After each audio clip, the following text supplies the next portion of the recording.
La società di pallavolo di Piazzola sul Brenta è il Dream Volley, che schiera la prima squadra in prima divisione femminile con il nome Acqua e Sapone.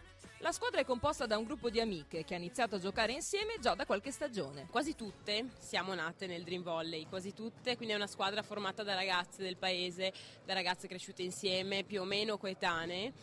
L'anno scorso abbiamo fatto un campionato di seconda divisione, quest'anno siamo in prima. E niente, abbiamo un bel gruppo unito, un bel gruppo, sì, stiamo bene tra noi, insomma, quindi ci sono tutti i buoni presupposti, i migliori presupposti per andare avanti e per creare qualcosa di buono. La squadra è giovane, nonostante la media sia attorno ai 22 anni, ci sono 2 atlete che arrivano dal vivaio. A parte una vecchia atleta che mi segue con affetto, eccetera, la squadra è abbastanza giovane. La palleggiatrice ha 16 anni appena compiuti, abbiamo integrato un centrale che ha 16 anni pure, la media è 21-22 anni.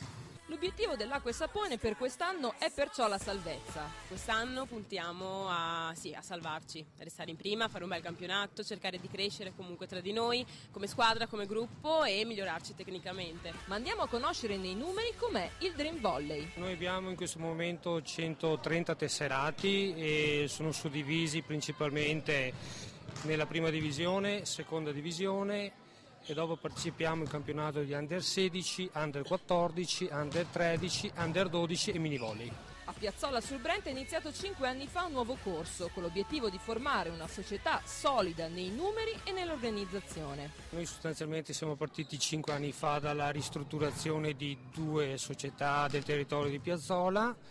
È un trend in forte crescita, tant'è che quest'anno abbiamo avuto dei problemi per un esubero in certe squadre di atleti che sono arrivati. Stiamo spingendo molto sul progetto scuola in collaborazione con il comune affinché il volley continui a crescere a Piazzola. Il Dream Volley cresce dunque e probabilmente lo ritroveremo fra qualche stagione nelle categorie regionali. Sì, è una società che sta cercando di crescere. Stiamo facendo dei grossi passi avanti in questi ultimi 2 anni sul punto di vista del metodo di lavoro.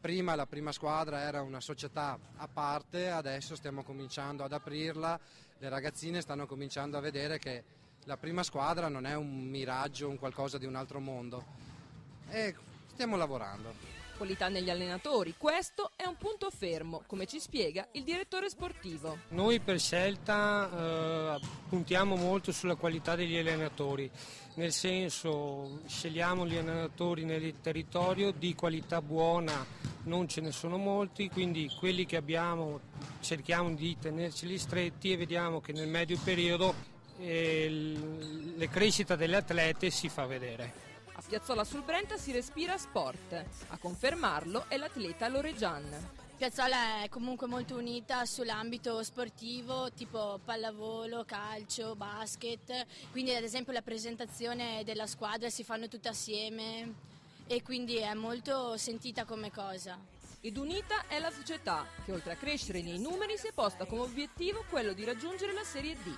Probabilmente non subito, ma sicuramente tra qualche anno. Da quando sono a Piazzola ho sempre sentito parlare che una volta avevano la Serie D, eravamo in Serie D con le ragazze. Ecco, il mio sogno, credo, se un domani abbiamo la fortuna di approdare in Serie D, in questa categoria, credo che il mio ciclo potrà considerarsi non finito, però insomma ho raggiunto il mio obiettivo. Questo era l'ultimo servizio per quanto riguarda l'8ª puntata stagionale di Zona Volley, il TG della pallavolo veneta. Vi ricordiamo che Zona Volley va in onda in collaborazione con il